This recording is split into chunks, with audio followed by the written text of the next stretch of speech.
พวกเจ้าแต่เช้าจนเที่ยงเลยหิวแล้วลูกหิ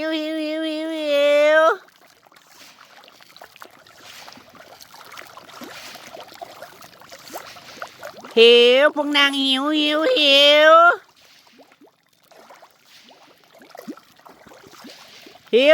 มาเร็วหิว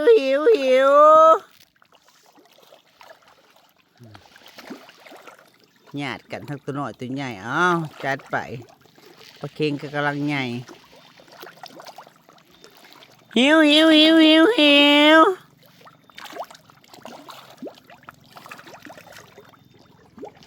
กำลังโตกันเลยเจ้า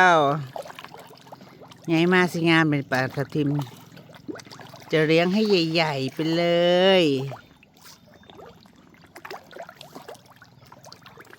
จะเลี้ยงปลาบารมี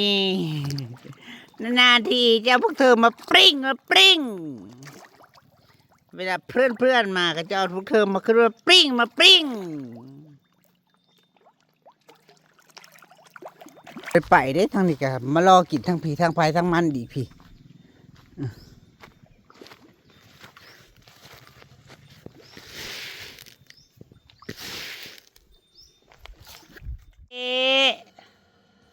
สบายดีปะลุงสบายดีลูกสบายดีสวัสดีค่ะสบายดีเด้อพี่น้องจ๋าสบายดีลูกสบายดีทุจ้าอลิศออกมาตั้งแต่ก่อนเที่ยงปุ๊บทุจ้าลูกทุจ้าออกมาแล้วเขาไปนอนเพิ่งออกมามันถึกไปเถานี่ป้องใส่กินยังกินกล้วยชุกงามด้วยแต่กล้วยชุกมันก็ได้กล้วยชุกก็ได้2 หวีกล้วยชุกก็ได้บนลายนะลูกให้ไม่ใหญ่กินน้ำเลยติดเหรอ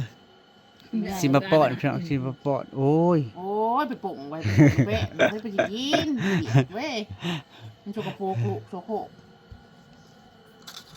ไอ้มามันโชโคมานั่งลงกินข้าวกับไข่จ้ะกินไข่ก็ง่ายมูจักหากินมาเลยเอากินแล้วเอาไปเชื่องไว้หันตัวมันเรือนะหูได้พี่น้องแนวกินได้เพิ่นหูได้เจาะไอติมนี่ไปจกหาโลดเชื่องไว้เชื่อโปกอีกได้เชื่องจะพ้องหันแล้วจะเชื่องไปคาเรว่าถึงออกมาหน้าหาวดองแม่นบ่ออกมา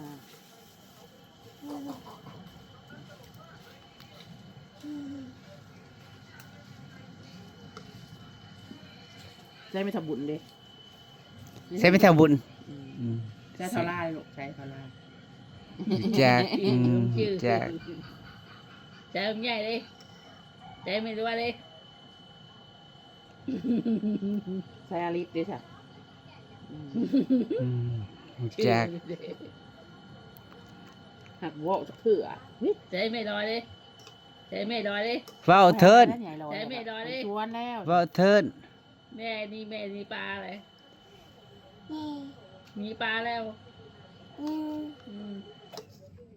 แม่รอนี่ปลาแล้วอุ้ยพี่น้องเห็ดเพืองสิพ่อได้ต่ำบ่จ้านี่ค่ะ2 ดอกเหมือนนะก็มาเก็บดอกที่3กำลังถือกรุบพี่น้องเดี๋ยวจะมาเก็บต่ำไข่มันก็มีมันออกตะหม่องนี่พี่น้องเอ้ยตัวอื่นก็บ่ออกเลย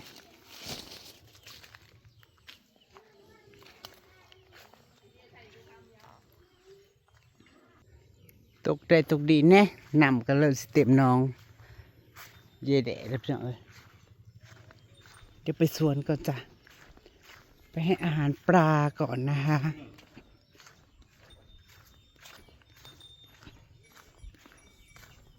ลูกก็ว่าจะเห็นอย่างป่านอุ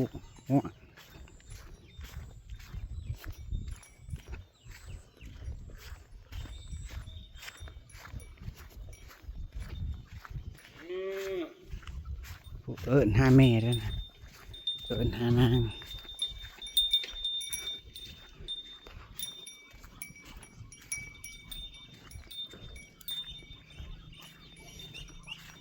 เป็ดกับไก่พวกนางน่ะตายพี่น้องตาย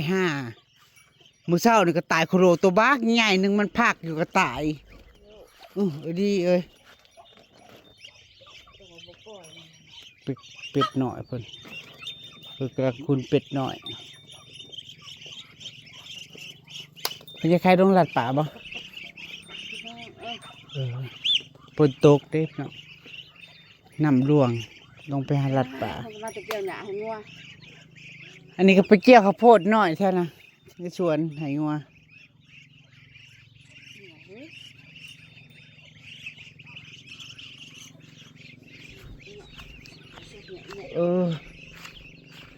เดี๋ยวจะเข้าเบิ่งอันตรวจเบิ่งอันในหญ้านางก็เด้อพี่น้องเอ้ยที่พี่เพิ่นพากมาแต่อุบล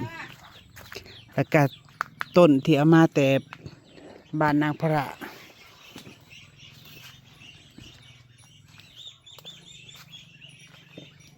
ดินกำลังแทงหญ้าแทงกิ่งขึ้นมาพี่น้องดิน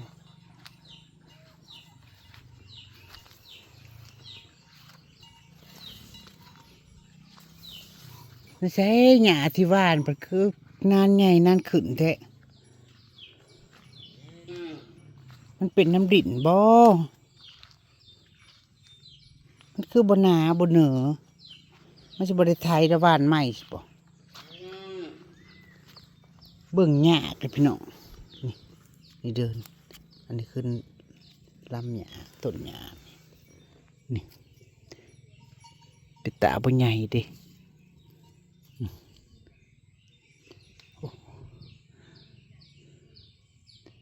ทั้งหญ้าสมปีแซมกันขึ้นน่าก็เอามาเสียบหญ้าถังคันนอง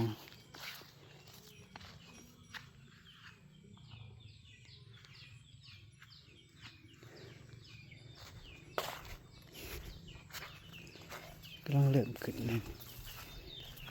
จากหญ้าที่ขึ้นงำกัน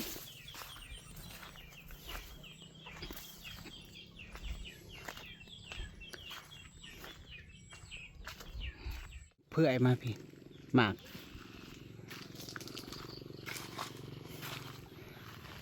ไปเริ่มเรืองเลยพี่น้องไปพวกนางเริ่มเรืองเลยสิได้ปลูกซ่อนใหม่อีกเลย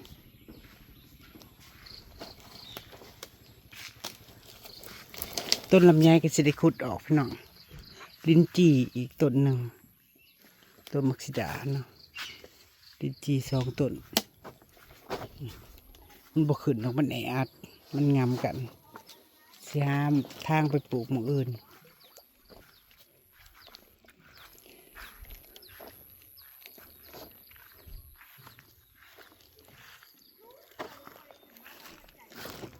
นางทางมะเขือ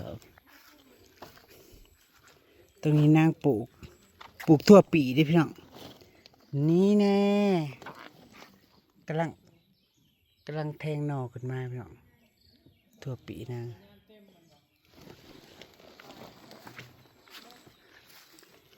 ก็คิดนางเกษตรเป็นห่านขึ้นมาพี่น้องตั้งห่านขึ้นมาให้พวกนางลามเครือ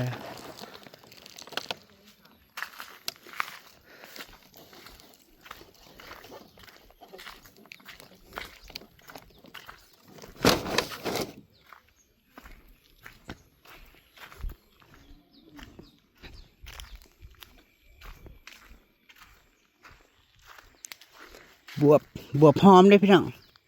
นางเอามันเน็บถูกนางมันเน็บขังหัว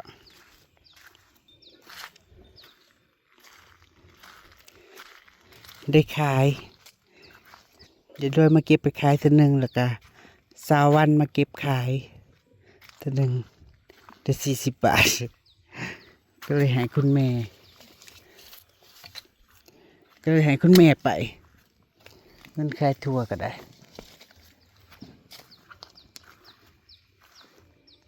มันเริ่มเบิดสูตรแล้วพี่น้องเริ่มมาแรงแต่งตั้งนะ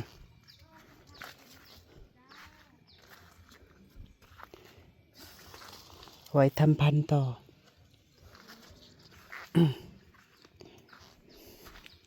นางเน็บมันพี่น้องเน็บมัน ต้นหมักยมพี่น้องยายอ้อยคุดไห้2 ต้น ก็เลยเอามาเน็บไว้ฝั่งนี้อันนี้ก็สิได้ฮ้อนลงอีกพี่น้องมันสูงมันเหี่ยวบาดมันออกดอกจนสิฮ้อนลงนางเน็บมันรอบๆมันเกี่ยว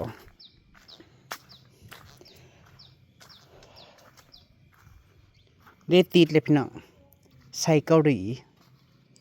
ติดแล้วจ้าติดค่ะมันสิได้บังฝุ่นบังหยังเวลายามแรงเนาะ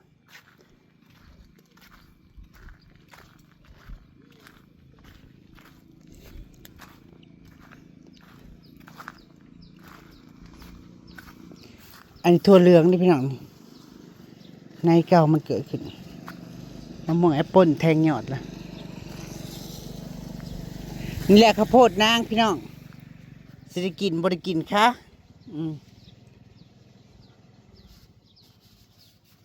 อันนี้สาคูส่วนต้นน้อยนางเกี่ยวไปให้ลูกสาวนางเลยต้นข้าวโพดมัน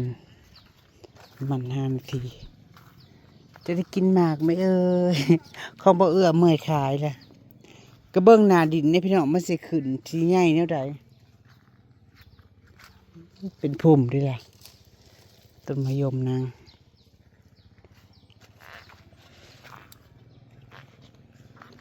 ต้นทุเรียนคือมองงามมองบ่งาม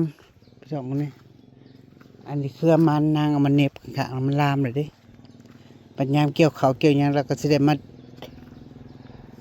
มาสานต่อนะพี่น้องทำพันธุ์ต่ออันนี้กล้วยมันเกิดขึ้นหมองเก่ามันคือใกล้ต้นอันนี้นางเท่าไหร่ใกล้ต้นละมุดนางเท่าเอาพี่น้องย่างไปย่างมาไปเห็นบวบนี่เด้สิได้แกงเส้นน้ำไม้เด้เป็นหมากแล้วบวบเนี่ย2 หมากนี่บวบยาวอันนี้เม็ดมันเกิดเองนางก็เลยปล่อยตัวดีงามเนี่ยงามเป็นบางต้น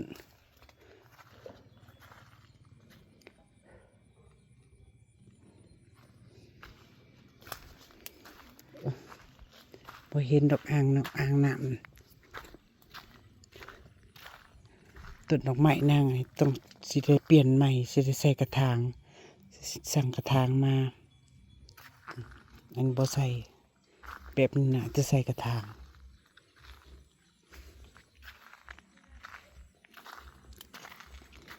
2 ผัวเมีย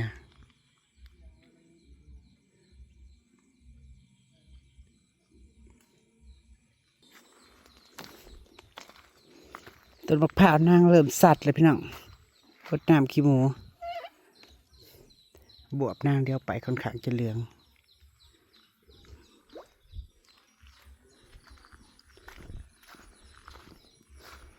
บัวก็แพ้พี่น้องเริ่มออกดอกแล้วจ้าอะไรลูกๆปลาทับทิมบัดใหญ่คือสีงามเลยพี่น้องเนาะมันเห็นคนแล้วมันก็โหมาโหตามเฮา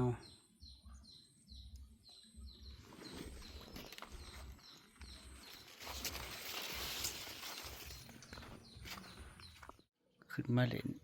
นำนางแหล่พี่น้องเห็นนางกระลักกระไหลอยู่นะแล้วก็นางลงบินไล่หนีนางบอกซื้อเลขเมื่อวานถือทั้งบนทั้งล่างกังวลลางบ่เอาบ่คูดเมื่อคืนเขา โอ้ บอกให้คูด80วัน80เด็กลาวจ้ามือละเถื่อซูมือได้ตัวหยังได้เลขหยัง นี่สิยังมันเละเก่า ได้มาแต่สายวานจะถือ ๆเอาแต่ทานพูด ได้มาแต่ธาตุพลถือจักบาท เชื่อมันกี่ ฮะ เชื่อมันกี่ ถือ2,000 กีบประมาณ3 บาทพี่น้อง เละก็มาวัน เพิ่นได้เลขมาแต่พระธาตุโพนเพิ่นซื้ออัน80เมื่อวานมันบอก8008ก็ถือซะนี่บนแม่นชื่อทั้งบนทั้งล่างกลับนั่นถือข้างบนทั้งล่างบัว เมื่อวานมันออกกัน808ทั้งหมดแล้ว โอ้ยบ่ควรจะสร้างภาษาใด แต่มื้อนี้เพิ่นหยามเก่าเพิ่นก็สินำอีก อันใด บ่ฮู้ว่าสิ เลขทูปนะชื่อเลขทูปนะนี่ เมื่อวานนี่ก็กระซับอันนี้นี่ก็ซื้อเลขเบิด8,000กีบ เปิด8,000กีบเลขอหย่างนั้นน่ะ078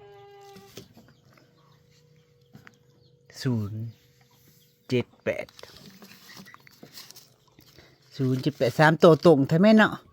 เมื่อวานมันหลัก4เนาะ 3ตัวตรงแท้แม่ อยากถือเด้ บ่ได้ บ่ได้แก้ บ่ได้แกะบ่ได้ซื้อแปลกแป้งนัวเมื่อวานนางถือกัน 2,000 กีบ3 บาท 4 บาท หมดหน้าบาท บ่หัน5 บาทใช่พี่น้องเอ้ยซื้อพอได้ลุ้นซื้อไม่ได้นี่ เบิด8,000กีบ อันนี้เบิดเท่าไหร่นี่ อันนี้เป็น ใส่หูเท่าไหร่นี่ ประมาณ20,000กีบเนี่ย หูละเท่าไหร่ คนละ2,000กีบ หูละ 2,000 กีบประมาณ 10,000 กีบก็ประมาณ10 15 บาท บ่ได้รุ่นพี่น้องค่ะบ่ได้ว่ เนาะ รวย แม่น ค่ะ ชื่อพอได้รุ่นไป ซื้อ บ่ถึกแล้วก็แล้วไปประมาณนั้นนะพี่น้อง กระทืนที่คอมาเลยก็เลยซื้อลงเบิ่ง เลขประทัดโพนบ่นั่นน่ะ อืม เนี่ยเมื่อวานเนี่ย80ได้มาได้ซะ มันก็ได้อันนี้มานี่แหล้วเราค่อยสลับเอา เมื่อวานนี่ ก็ซื้อเลข4ฮู้เมื่อวาน เลขได้มาเมื่อวานนี่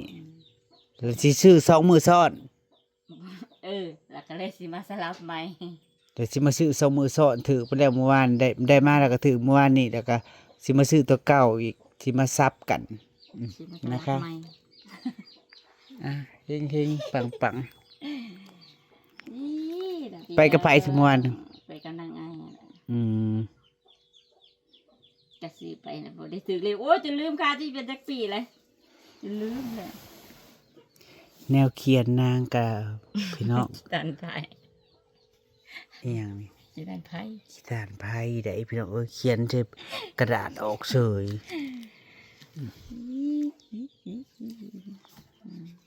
ลองเบิ่งเทื่อได้ข้าวพี่น้องลองดูโอ้ยบ่ได้ซื้อเลขแต่ข้าวได้จนลืมคงลืม นางก็บ่ได้ซื้อแต่โดดแล้วพี่น้อง นึก10กว่าปีแล้วครับ ซื้อแต่เลขไทยแต่งวดเลขไทยบ่ได้ก็แล้ว อืม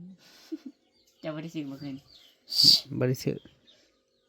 โอ้ยไปซื้อทูบแล้วก็ซื้อแล้วมันเลยติดในซองทูบก็เลยไปซื้อเบิ่งจูดเบิ่งก็เลยขอมาเบิ่งแต่จริงเลขมันก็บ่ได้ให้ตรงเป๊ะแล้วแต่มาสลับเอาซื่อๆสลับซะ ค่าเบิ่งแต่ข่าวอันฮอหลุนพี่น้องเอ้ยที่ตายในโรงแรมเนาะ แม่นก็กระเบิ่งอะตื่นมา จับโทรศัพท์ขึ้นมาก็แม่นกดแชร์กันซะนั่น เนาะไปตาเห็นบ้า ต้องมีอีหยังสักอย่างบ่มีโรคประจำตัว แต่ว่าตายในโรงแรมหลายมื้อคืออีหยังนางติดตามมาตั้งแต่โดดๆเลยพี่น้องนางมักเบิ่ง เห็น มัก ล เบิ่ง อยู่ เรา หล ถ่ายไป คน ประเทศนั้นประเทศนี้ไผก็ติดตามอยู่เพอเวลาสิถ่ายนอกประเทศเนาะเฮาก็บ่เคยไปก็เลยเบิ่ง เนาะชีวิตคนเรานี่ก็ได้เห็นกันมับ ทั่ว ไม่มีอะไรที่แน่นอนเลย แกนคอทุกบาทย่างจ้าตื่นเห็นหน้ายามมื้อเช้าจังว่าย่างโอ้ชีวิตมนุษย์เมื่อยเราคุยความตายมาไว้ได้ยังซะ นางมักเบิ่ง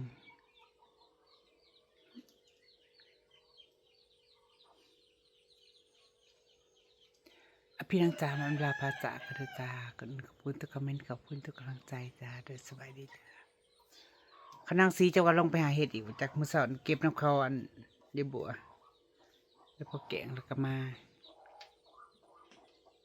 บ่ให้อีตาสิเหลือลงไปหาหัวบ้านอย่ามาลงไปกับเมื่อย่างซื้อเราบ่ได้ อืม